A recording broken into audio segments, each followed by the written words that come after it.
Bom dia, boa tarde, boa noite. Esse é mais um episódio do Evangélicos em Foco, um podcast do Observatório Evangélicos e Sociedade, projeto desenvolvido na UNILA. Eu sou João Barros II, coordenador do projeto, e temos aqui conosco hoje o professor Rodrigo Campos, do King's College London, na Inglaterra, pesquisador, né, que tem se dedicado ao tema dos evangélicos há um tempo. Rodrigo, por favor, né, suas primeiras palavras, a satisfação tê-lo aqui para a gente bater esse papo sobre a relação entre evangélicos e forças de segurança.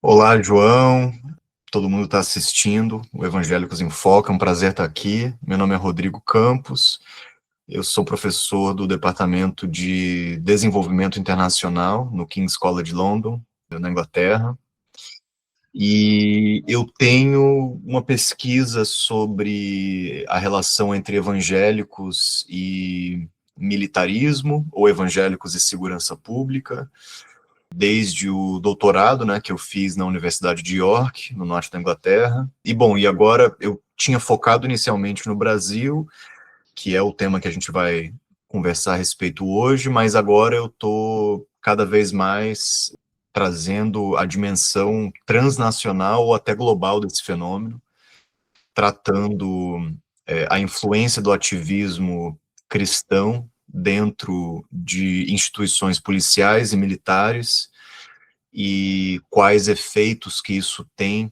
em termos de governança democrática na área de segurança pública, e o meu foco é especialmente no sul global.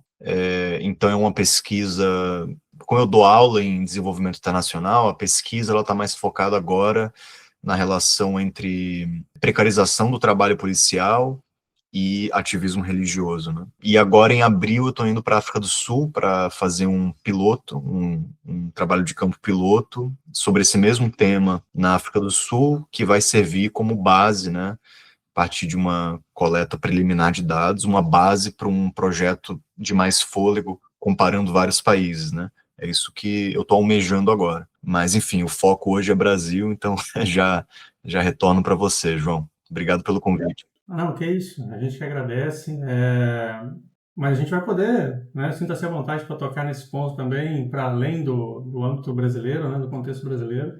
Mas como ponto de partida, né, para a nossa conversa, eu li um texto seu mencionando sobre, né, essa relação, né, sobre evangélicos, força e segurança. E como você vê, né, como você vê essa relação nos últimos anos?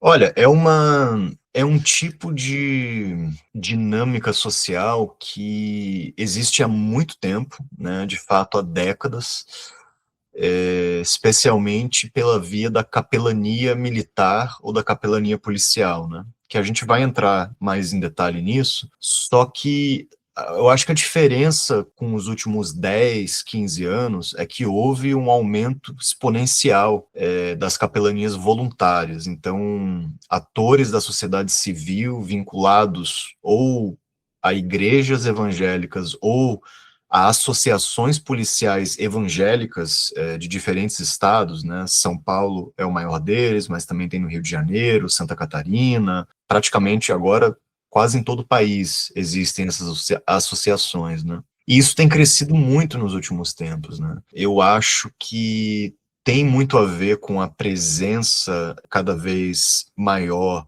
dos evangélicos no espaço público, mas eu tomo um pouco de cuidado assim para não sobressaltar isso demais, porque eu acho que quando a gente fala dessa hipervisibilidade dos evangélicos, isso vem às custas de tornar outros atores invisíveis, né? E as pessoas têm muito pânico, assim, com a participação dos evangélicos no espaço público, né? Mas a gente acaba se esquecendo que, durante séculos, no Brasil, a Igreja Católica, ela foi e continua sendo hegemônica em muitos aspectos, né? Não só em termos de adesão à religiosidade, mas também de influência no espaço público, né? Eu tenho para mim que a laicidade brasileira, essa noção de secularização no Brasil, ela foi moldada completamente aos moldes da Igreja Católica, né? Mesmo em momentos de ruptura, A Igreja Católica continuou tendo muita influência na maneira como se concebeu o espaço público, né? Então, assim, voltando para a sua pergunta, é claro que a gente vive num momento de maior visibilidade dos evangélicos, e eu acho que a gente precisa problematizar isso, né? Especialmente nas forças de segurança pública, porque o Brasil é um dos países que tem índices de violência muito altos, né? Um dos maiores do mundo. Então, qualquer tipo de simbiose entre policiamento militar e atores da sociedade civil que reforçam o modelo de policiamento atual, que é autoritário, que é extremamente problemático, a gente precisa fazer a devida crítica, né? Mas, ao mesmo tempo, eu também vejo que essa relação dos evangélicos nas polícias ou nas instituições militares, ela se dá devido a uma grande lacuna que existe no Brasil, especialmente no Estado brasileiro, que é a falta de assistência social e psicológica a servidores públicos, né? Em qualquer área, mas aí, para profissionais de segurança pública, é ainda mais gritante, né? Então, o Brasil vive uma epidemia de saúde mental dentro das forças policiais, né? E só para fazer mais um parêntese, eu acho que esse é um assunto extremamente importante, né? Porque eu acho que os setores progressistas na sociedade, do qual eu me incluo, assim, ideologicamente falando, a gente tem uma pecha muito grande com a polícia, né? E a esquerda, ou mesmo os liberais de esquerda, não enxergam a polícia como uma entidade a ser trabalhada, né? O que eu acho uma bobeira, porque se você pensar, né, a força eleitoral dos policiais no Brasil é gigante, então, e também dos militares, né? E aí quando você tem o efeito multiplicador que é da família militar, né? Então, se você ignora esse segmento porque a sua premissa é que a polícia deve ser abolida, ou porque tem que ser desmilitarizada, ou porque simplesmente é uma instituição voltada para assim reproduzir o autoritarismo e o racismo estrutural, que são críticas das quais eu concordo, mas se você abre mão de trabalhar com esses grupos, vai ter outros atores na sociedade que vão trabalhar no seu lugar, né? E esse é um campo que foi dominado, né? A gente sabe, a política pública na área de segurança pública ela é dominada por conservadores e dentro do universo assim da saúde mental, do atendimento à saúde mental integral dos profissionais de segurança também, né? E é nesse tema que os evangélicos criaram uma abertura para desenvolver esse trabalho de base, né? Eu chamo como trabalho de base. Eu acho que além de ativismo, né? É muito além de ativismo ideológico, é um trabalho de base, porque eles estão dando às forças policiais uma espécie de ancoragem num mundo que é extremamente violento, incerto, e para o policial que está, assim, o policial que está na linha de ponta do patrulhamento, né, ostensivo, que geralmente é um praça que vem de uma realidade socioeconômica pobre, é uma rede de proteção, né, uma rede de amparo, né. Então, é por aí que eu vejo a entrada assim dos evangélicos nas forças de segurança. Não sei se eu acabei deixando a coisa mais confusa. Não, não, não, imagina. Sabe o que você me fez pensar? Isso que você menciona de trabalho de base, né? No ano passado eu participei de um debate aqui sobre o filme Apocalipse nos Trópicos. Hum, E a minha fala foi justamente em tentar dar a entender ao público, né, se for um debate na universidade, né, tentar dar a entender ao público o porquê as vozes dos pastores, dos líderes evangélicos são escutadas, né, pelo público, uhum, por um grande público, né? Qual é o impacto que a igreja tem na vida dessas pessoas, ao ponto delas escutarem, né, e darem atenção, e darem o seu assentimento, a sua concordância às falas, né, desses líderes. E algo, o que eu, né, naquele momento que eu externei lá, é algo muito, muito similar ao que você está comentando, né? o serviço de capelania dá um suporte, né, para esses policiais que estão na ponta, que é importantíssimo. Né? E eles sentem isso, né, no dia a dia deles. Né? Ou seja, a igreja causa um impacto. Né? E isso é extremamente importante, perceber isso, né? Ter essa percepção. Né? Com certeza. Mas, Rodrigo, nesse trabalho de capelania, você percebe algumas denominações que são mais ativas? A gente já viu exemplos aí, inclusive tem um artigo seu na Piauí, né, sobre isso. Nós já vimos reportagens de outros meios também, a presença da Universal, perdão, né? Mas, enfim, você enxerga outras denominações? Eu acho, isso é interessante, porque isso é uma coisa que eu me debrucei muito, assim, na minha pesquisa, especialmente quando apresentava o trabalho assim, conferências, ou até mesmo na banca de doutorado, né? Intuitivamente as pessoas querem saber dos neopentecostais, né? Porque falar de pentecostalismo no Brasil parece que é a chave da caixa de Pandora, né? Tudo se explica, assim, tudo que ódio, perseguição, intolerância, é pentecostalismo, né? E, assim, eu sou completamente contrário a enxergar, na verdade, eu sou completamente contrário a colocar os evangélicos numa caixinha, né? Eu já acho complicado identificar esse segmento da população apenas por serem evangélicos, né? Então, é como se você pegasse a realidade social, né? E aí você tem atores econômicos, atores sociais, culturais, religiosos, né? E é como se eles não, assim, as pessoas não tivessem múltiplas identidades, é como se o evangélico não fosse também um trabalhador, também um servidor público, também uma pessoa que precisa de acesso, né, à rede de saúde pública. Então, assim, eu já acho complicado a gente segmentar as pessoas e o mundo a partir dessa ótica, né?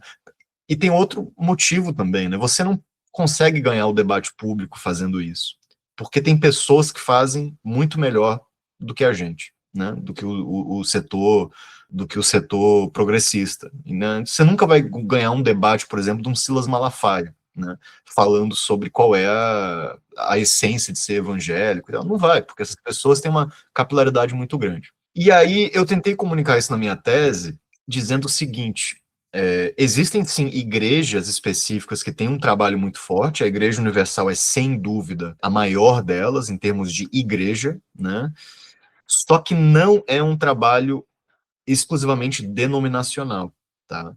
Por isso que eu acho que é um trabalho de base e que tenta abarcar um espectro bem amplo de pessoas, de profissionais de segurança, não só que são cristãos, não só que são evangélicos, mas também os que são de outras religiões e até os sem religião, né? E eu vejo isso muito na Universal, né? Então, a Igreja Universal é uma igreja que se autodenominava neopentecostal, né? Que tem muito a ver com essa coisa da teologia da prosperidade, tem muito a ver com a massificação, né, da religiosidade através dos meios de comunicação modernos, etc. Mas tudo que eu vi do trabalho deles, eu fiz campo com a Universal, você não tem esse elemento pentecostal, assim, você não tem uma distinção na linguagem que eles utilizam, né? Porque eles não estão aí para separar as pessoas nesse sentido, entende? Eles não estão aí para discriminar o que é um protestantismo clássico e talvez ultrapassado do que é um protestantismo mais moderno e, por consequência, pentecostal. Eles fazem um trabalho ecumênico quase, né? Então, o tipo de linguagem que eles utilizam é uma linguagem acessível, universal, é uma linguagem que centra na palavra de Cristo, independentemente de denominação, né? Então, assim, né, acho que se a gente escavar o negócio, sim, você vai encontrar elementos específicos de cada denominação. Mas eu acho que o trabalho de base, por ele ser voltado a conquistar o coração e a mente das pessoas, especialmente os profissionais de segurança pública, né, policiais, também até mesmo, né, policiais, enfim, policiais militares, mas policiais civis e tantos outros tipos de polícia que nós temos no Brasil, né, forense, judicial, etc., ele não pode ser um trabalho que discrimina, né? Então, eu já vi muitos relatos assim em entrevistas e na etnografia de pessoas que estão passando por dificuldades e não são religiosos, são agnósticos ou até mesmo ateus, mas que assim, esses pastores e capelães estão oferecendo um suporte emocional, estão oferecendo um ombro para chorar, entende? Vamos colocar assim, né? Nem metaforicamente, literalmente, né? Um ombro para chorar, porque o trabalho policial, ele, né, os policiais são violentos, mas também são vítimas da violência do Estado, eles mesmos, né? Então não tem como você ser policial na linha de ponta do patrulhamento sem temer pela sua vida, né? Sair de casa e a possibilidade de não voltar é alta, né? Pelo menos no ideário, assim, no imaginário do policial e da sua família. É um trabalho de limítrofe mesmo, né? Um trabalho que lida com vida e morte diariamente, né? E decisões sobre vida e morte. Então, o feedback, assim, que isso tem no fim do dia de um policial é uma carreira altamente estressante, uma carreira de alto risco, uma carreira desvalorizada, eles sentem, né? Então, você ser religioso ou não, a partir do momento que você está numa crise emocional, né, que você passa por ideações suicidas, não é necessariamente a religião, mas é uma pessoa que te oferece um ombro, uma pessoa que te oferece ouvido e que te dá uma palavra de amizade, uma palavra de empatia, aí sim que você conquista essas pessoas, né? E aí eu acho que isso transcende denominação, né? Então, a Universal é um caso assim. Outros casos, né? As capelanias institucionais que existem nas polícias, então, por exemplo, a Polícia Militar do Estado do Acre recentemente criou a sua capelania institucional, quer dizer que vai ter capelães servidores públicos, né? São profissionais concursados e que exercem a capelania como carreira pública mesmo, né? São pessoas que são assalariadas pelo Estado, são pessoas que vão se aposentar pelo Estado, são oficiais não combatentes, mas são oficiais de carreira. E a capelania institucional ela é interdenominacional, né? No Brasil, ele reconhece os evangélicos e os católicos, né? Você tem na Polícia Militar da Bahia, você tem a presença da Umbanda, de capelania de Umbanda. Se eu não me engano, no Rio Grande do Sul também, mas é mais informal, não é institucionalizado. Mas, assim, no todo, os católicos e os evangélicos, eles têm, assim, uma proporção muito maior de vagas, né, de capelães, embora seja um universo também relativamente pequeno. Nessas capelanias, o trabalho é interdenominacional, né? Então, eles pegam, assim, cristão, é um espectro amplo, né? E assim por diante. Em São Paulo, você tem a associação, os PMs de Cristo, né? Associação dos Policiais Militares Cristãos de São Paulo. Eu não sei se o nome é exatamente esse. Os PMs de Cristo são os mais, eles são uma associação da sociedade civil, né?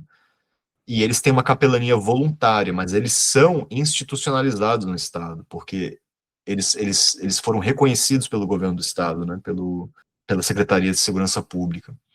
Então, eles também são interdenominacionais, eles têm pessoas, assim, de todas as denominações, né, tem presbiterianos, tem batistas, tem pentecostais, neopentecostais, etc. E, assim, conversando com eles, você nunca vê uma coisa específica de uma denominação ou outra, né? O leque é muito amplo, né? As publicações que eles têm, até o Projeto Polícia e Igreja, a Missão de Deus para o Policial, A polícia e a igreja, uma parceria para o desenvolvimento da comunidade e o combate à violência. Cristianismo para policiais. Olha o título, cumprir a missão sem errar o alvo. Essas publicações são todas bem ecumênicas, assim, né? Talvez você consiga identificar elementos do ser evangélico no mundo, né? Só que não denominacional, nada assim de algum segmento em específico, João. Não, e você já mencionou um pouco sobre esse impacto individual, né, da capelania, mas tem também o operacional e o comunitário, né? Tem. Expandindo um pouco essa reflexão para esses dois âmbitos, né? Você poderia mencionar um pouco como isso se dá?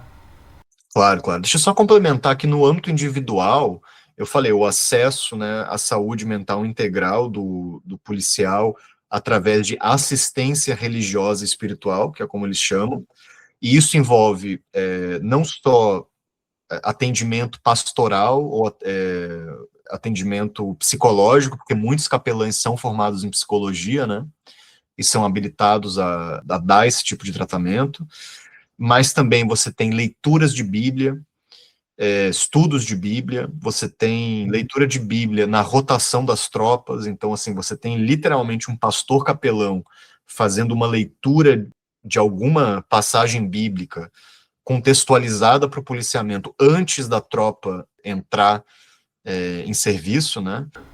Eles fazem café da manhã com as tropas, muitas igrejas doam o seu espaço físico para que o comando das polícias façam reuniões oficiais, seja reuniões de comando, seja celebrações de formação das tropas, né? Então, assim, nesse nível individual, é uma relação muito, muito íntima, né?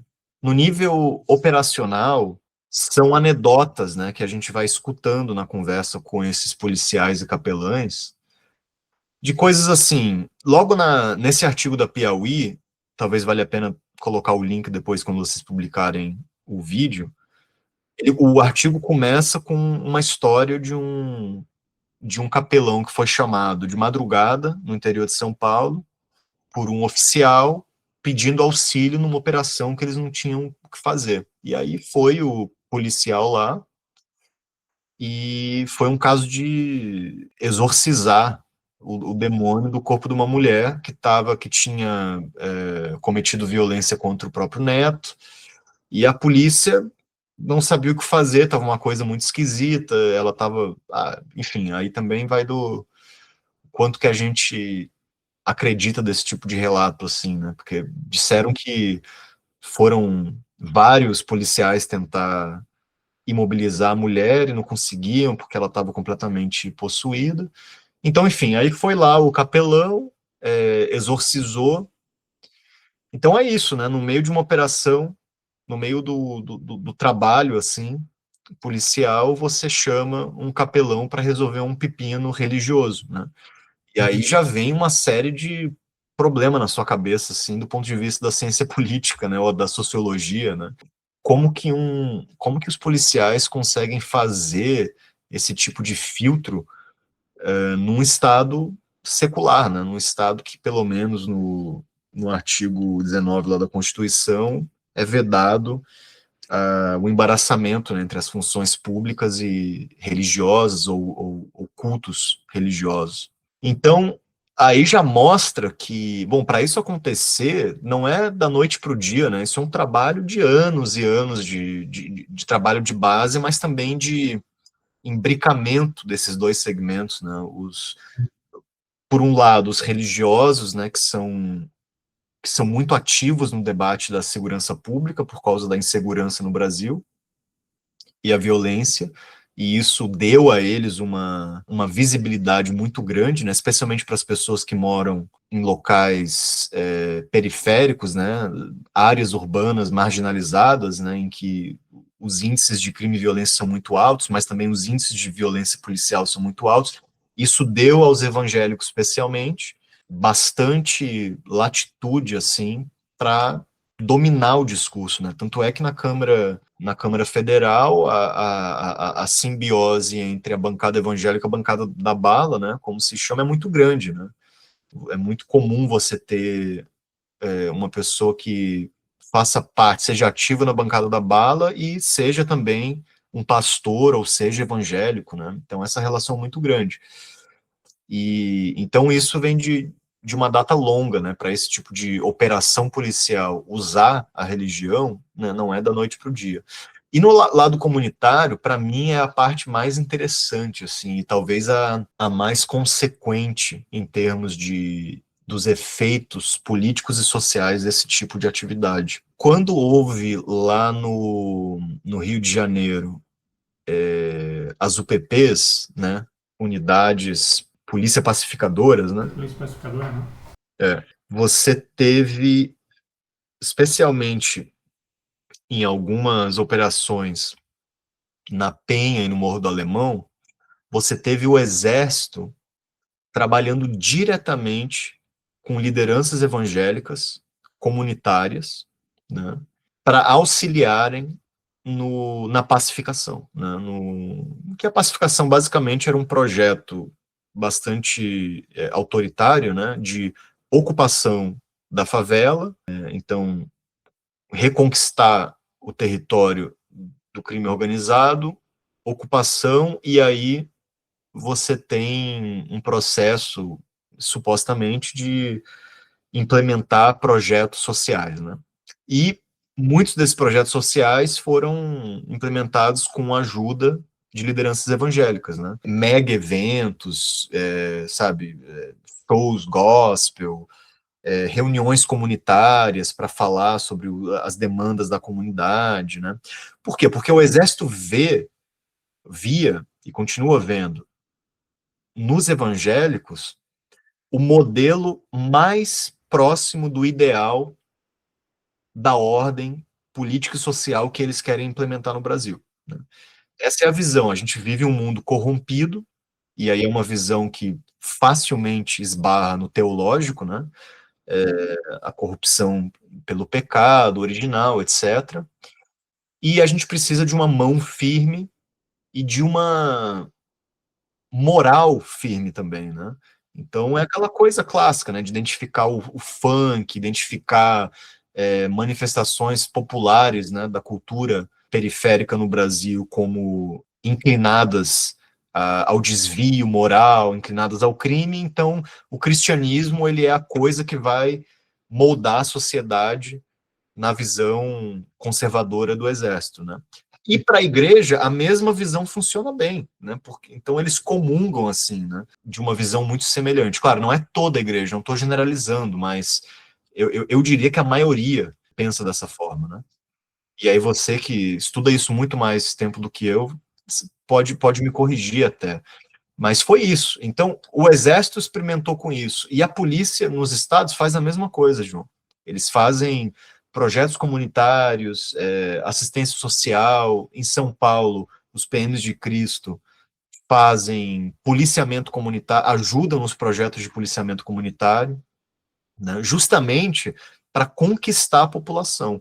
E aí você tem até um documentário dos PMs de Cristo, lá de 2007, que mostra um comandante da PM, quando a tropa de choque da PM de São Paulo, eles entram numa favela, tem todo o confronto com o crime organizado, e aí depois, quando eles estão nessa segunda fase, né, de implementação de obras sociais, digamos assim, eles chamam os evangélicos e os evangélicos dão tratamento dentário, trazem caridade, né, educação, leituras do evangelho, etc. E foi muito impressionante. O comandante dessa operação, que está no documentário, ele diz com todas as palavras: a gente precisa trazer uma visão completamente cristã para essas comunidades, né? E é isso. Quando você vê, por exemplo, nos Estados Unidos é muito comum, assim, né, em lugares que são afetados por tragédias ambientais ou lugares que têm altos índices de criminalidade, tem grupos evangélicos que fazem o tal do cruzadas de oração, mas com um termo específico que é mapeamento territorial, né? Então eles identificam que tem uma parte específica na cidade que ela está tomada pelo demônio, ela está tomada por energias negativas, vingativas, e então a gente precisa ativamente rezar, a gente precisa engajar com a população, né? Então vem aí esse engajamento comunitário, né? Uhum. E isso me parece ter uma relação muito forte com esse protagonismo do leigo, né, no meio evangélico, né? A abertura que se dá para o conjunto da igreja para que exerçam papéis de liderança, né, e possam, na linguagem da igreja, né, expressar os seus dons Exato. para a comunidade, influenciar a cultura, impactar um determinado território, né, uma determinada população. Isso é histórico, né? Isso é histórico vem muito também com essa questão de missões, né? O engajamento que o evangélico deve ter com missões, né? Eu conheço pessoas, por exemplo, algumas que já saíram daqui, né? Estamos em Foz do Iguaçu, no Paraná, né? Saíram daqui de Foz do Iguaçu para ir para a Amazônia, Claro. passar 30 dias fazendo trabalho comunitário junto a ribeirinhos, né? Exato, exato. E aí, só para complementar isso que você está falando, você nota que esse trabalho ele não é manipulativo e ele não é um trabalho demagógico, né? Ele é uma missão de vida, né? Assim, você precisa fazer isso. Eu lembro conversando com um bispo da Universal, eu falei, mas por que vocês escolheram? Eles têm o projeto chamado Universal nas Forças Policiais, né? Tem mais de 10 mil voluntários no Brasil todo atuando com os profissionais de segurança pública. Mas por que as polícias estão recebendo essa atenção agora? Falou, porque a gente não tem tempo, né? O tempo é curto, a nossa missão é urgente e a gente precisa salvar esses policiais que são servos de Deus, né? Então, assim, a urgência da missão é uma coisa, assim, é tão forte quanto você falar da influência que a genética tem na sua vida, né? Não, isso é ontológico, isso faz parte da sua missão de vida, né? Eu acho muito interessante isso, né?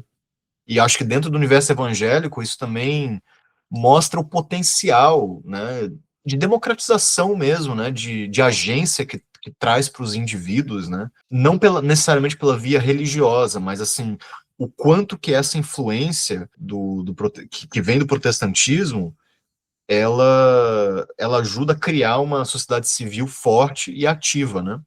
Agora, para que lado ela vai, né? Se é para um lado mais conservador e intolerante, se é para um lado progressista e inclusivo, isso depende da correlação de forças no momento, né? Mas eu concordo com você, eu acho que esse é um elemento muito importante. Né? Se eu não me engano, é até a tese do David Martin, né?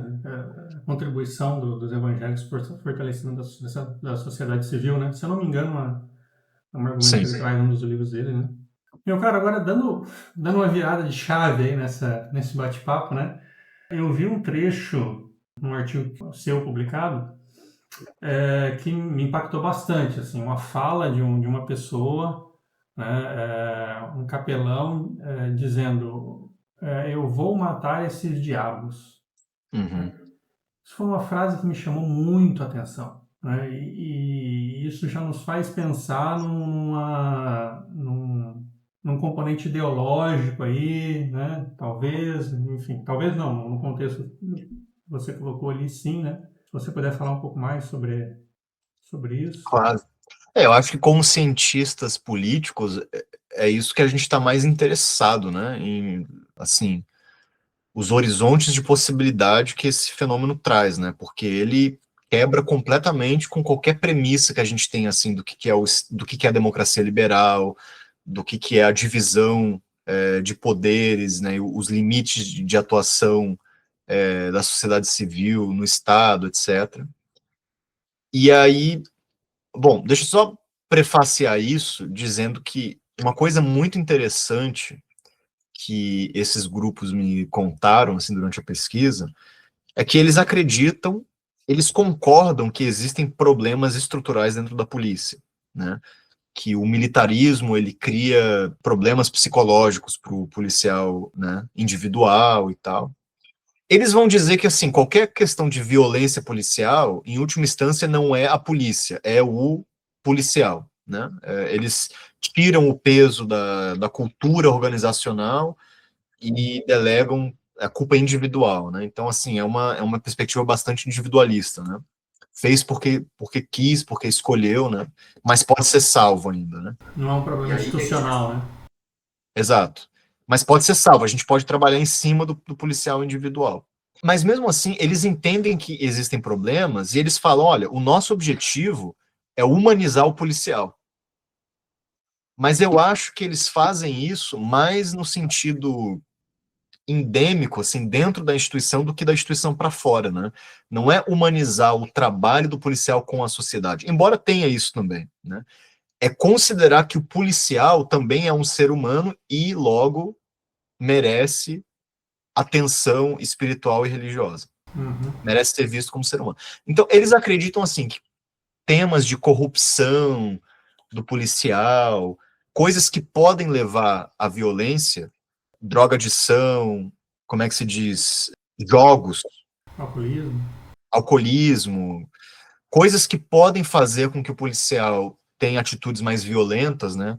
Até mesmo no ambiente doméstico, né, com a família, ele pode ser curado através desse trabalho de capelania, porque é um trabalho de evangelização também, né? E a gente sabe, você sabe, né? Você se identifica como evangélico. Eu já fui evangélico durante um tempo. Não existe nada mais significativo assim na vida de uma pessoa que é salva, né? Digamos assim, do que o salvamento, né? E o nascimento de um outro ser, é uma outra vida que vem, né? Então eles acreditam nisso. Olha, se a gente salva a alma do policial, o policial vai se tornar naturalmente bom na sociedade, né? Então, assim, legal, é uma utopia, né, que lendo, ouvindo, é bonito, assim, né? Mas aí tem outro problema, né, porque eles estão muito alinhados com o discurso oficial da segurança pública, né, que é o discurso ultraconservador, é o discurso do combate, é o discurso da guerra, é o discurso do inimigo, né? Eles estão muito alinhados com isso. Então, aí que vem a contradição, né? Muitas vezes eles. Eu não sei se você já pensou esse tema antes, deve ter ouvido falar, né? Que havia um dilema muito grande entre policiais e até militares, que se falava muito isso. É compatível ser policial e ser cristão, né? Se o cristianismo é a religião da paz e do amor ao próximo, como é que eu vou ser policial podendo, né, assim, como horizonte de possibilidade, ter que decidir tirar a vida de alguém? Isso é compatível? E durante a década de 90 e antes, até a década de 90, esse debate era tão intenso que os policiais evangélicos, eles pediam para ser removidos da rua e trabalhar no administrativo. É muito comum, assim, nas pesquisas etnográficas que existem, é muito comum ouvir isso. Mas houve uma mudança de chave, né? Que eu acho que está ligado ao crescimento da desigualdade no Brasil, o crescimento da insegurança, está ligado, enfim, a tudo que a gente vivenciou nas últimas 2 décadas no Brasil, né? E essa mudança de chave é o contrário. Agora é a valorização do trabalho policial como um trabalho justificado na Bíblia. Então eles vão lá, Romanos 13, né? Toda autoridade é constituída por Deus. E tem algumas Bíblias, inclusive, que traduzem autoridade por policial. E isso o Brasil importou dos norte-americanos, né? Porque lá também tem um trabalho assim de base com os policiais gigante.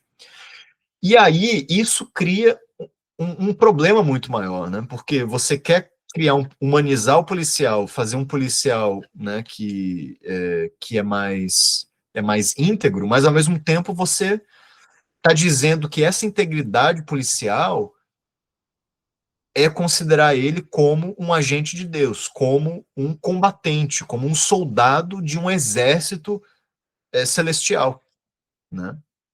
Aí você, pô, Se você diz isso, assim, né, a gente passou os últimos anos ouvindo isso de políticos, né? E a abertura que isso cria para as pessoas falarem coisas semelhantes e praticarem coisas semelhantes é muito grande, né? Tinha um pastor da igreja, acho que é Batista de Lagoinha, né? Que ele falava, meu irmão, você é policial, dá tiro mesmo, bandido tem que morrer, não tem medo não, você é um agente de Deus. Falou assim, ó, ipsis literis, né? Então, você ouve, né, igual essa citação que você usou aí, isso foi depois das eleições, e aí um período de muita polarização, né, imagino que muita raiva acumulada nas pessoas, e foi a maneira que esse cara encontrou de extravasar tudo isso, né? Porra, eu sou capelão, eu sou cristão, e assim, como diz a Bíblia, a gente vai chegar e vai, né, esfaquear todo mundo mesmo, inclusive as grávidas, diz alguma coisa nesse sentido, eu não me lembro bem. Que, inclusive, se eu não me engano, é a mesma passagem que o Netanyahu utilizou para justificar o genocídio dos palestinos lá em Gaza, né? A mesma passagem. Então, assim, isso acontece. Aí uma coisa que eu separei aqui para você, nesse livro A Missão de Deus para o Policial, é muito engraçado. O cara fala da humanização do trabalho policial, fala, né, de como que o evangelho e como que Deus teria evitado confrontações violentas entre um policial e suspeitos, teria salvo a vida deles durante uma operação policial, enfim, tem todo um relato, né, de milagres, assim. E aí, de repente, ele tem um capítulo que fala sobre o não matarás, né, capítulo 4, não matarás. E logo na segunda página do capítulo, ele fala do tal do excludente de ilicitude, né? Que é, assim, é o grande, digamos assim, é o princípio, né, o conceito jurídico que permite, que protege policiais de serem extremamente violentos, né?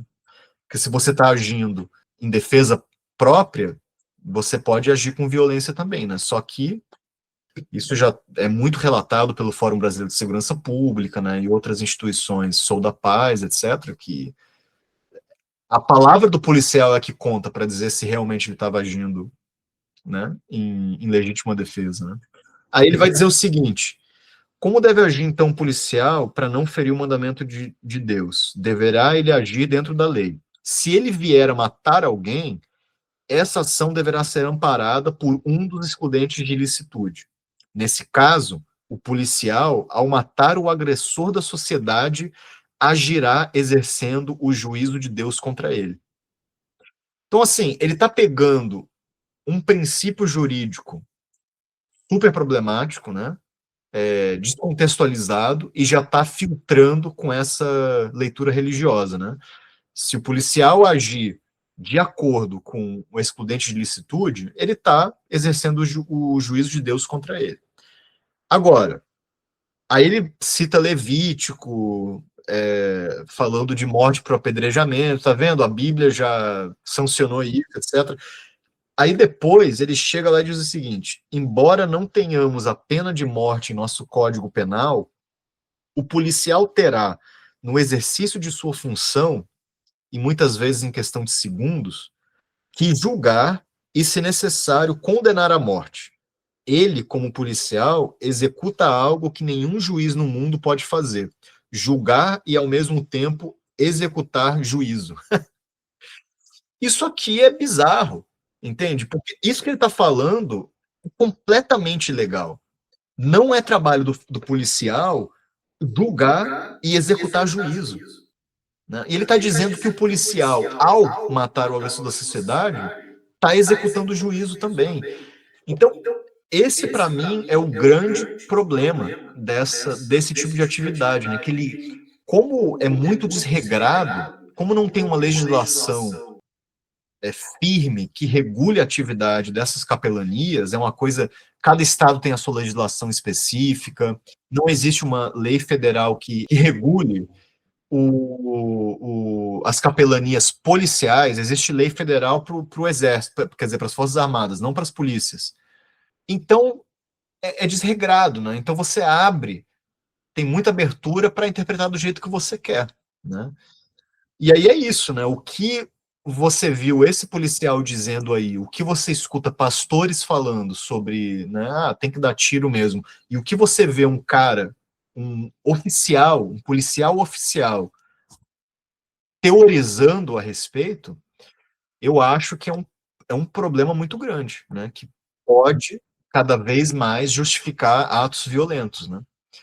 E aí a gente tem que separar, assim, né, quer dizer então que tem que proibir completamente? Olha, eu acho que não tem como proibir, primeiro porque a Constituição, ela já é ambígua, né, ela permite, no artigo 5º, a Constituição permite a prestação de atendimento religioso nas entidades civis e militares de internação coletiva. Então aí você já está comprando uma briga constitucional, né? Não, e eu sei de casos de ações do Ministério Público tentando proibir, né? Eu conheço um oficial da PRF que relata isso em algumas situações. Exato. Né? Não, exato. Mas aí, quando vai para o Supremo, todas as vezes que entraram com algum processo, né, no Supremo para questionar isso, vários ministros, inclusive os mais progressistas, dizem: olha, isso aqui é prestação religiosa, né, é direito constitucional. O próprio Flávio Dino, cara, que né, foi governador, ele indicou dezenas de capelães no Maranhão, quando ele era governador. Né? E ele é uma pessoa que acredita na capelania. Então, assim, você não vai proibir a capelania porque a força deles é muito grande e tem toda essa ambiguidade constitucional. Agora, você precisa regular essa atividade para evitar esses excessos, né? Outra coisa que aí depois eu deixo convite para os seus ouvintes, se quiserem ler esse artigo na Piauí, porque eu acho que ler artigo na Piauí é mais interessante do que ler artigo acadêmico, né? Que é mais... O perfil da escrita, né? O que eu acompanhei na minha pesquisa foi a criação de uma política pública no Ministério da Justiça e Segurança Pública, durante o governo Bolsonaro, que se chamava Assistência Religiosa e Espiritual para Profissionais de Segurança Pública. Né? Uma política pública de nível nacional, né, para, assim, colocar em marcha e reconhecido pelo Estado para avançar a capelania no Brasil. Né? Não existe mais, só que não importa. Né? O governo federal caiu, mas nos estados continua, né? Então é isso, assim, o diálogo que a gente tem que fazer com esses interlocutores não é o diálogo do tem que parar, vocês, né, estão praticando mal, vocês são violentos, etc. É o diálogo de a gente precisa regular essa atividade, né? Tem que regular essa atividade. Acho que é a maneira mais pragmática de abordar esse tema, João.